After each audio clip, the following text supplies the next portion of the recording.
પોરબંદરમાં રાજ્ય વેરા વસૂલાત કચેરીમાં છેલ્લા ઘણા સમયથી આસિસ્ટન્ટ કમિશનરની જગ્યા ખાલી હતી, જે જગ્યા પર અધિકારીની નિમણૂક થતા પોરબંદર ટેક્સ એસોસિએશન દ્વારા આ અધિકારીની શુભેચ્છા મુલાકાત કરી હતી।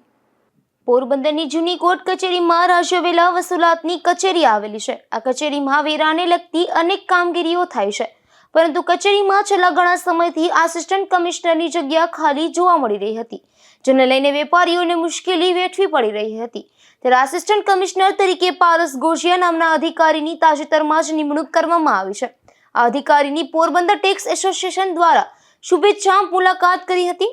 Thakar, president of tax association Porbandar, આજરોજ પોરબંદર મુકામે પારસ ગોશિયા સાહેબની રેગ્યુલર નિમણૂક થતા અમે ટેક્સ એસોસિએશન તરફથી શુભેચ્છા મુલાકાતે આવેલા।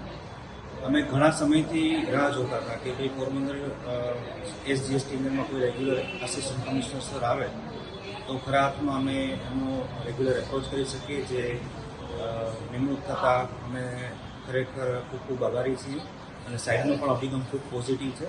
તો હવે ખરા અર્થમાં પોરબંદર ટેક્સ એસોસિએશન પણ એવી ઈચ્છા કરે છે કે એસજીએસટીને લગતા કોઈ પણ પ્રશ્નનું નિરાકરણ સર ખૂબ પોઝિટિવલી કરશે અને આ આશા સાથે અમે આજે સર સાથે શુભેચ્છા મુલાકાત કરેલી છે અને સરનો પણ અભિગમ ખૂબ પોઝિટિવ છે।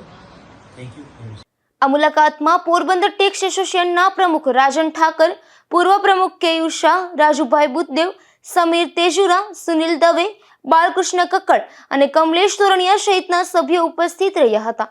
Bureau report, Gujarat news, Porbandar.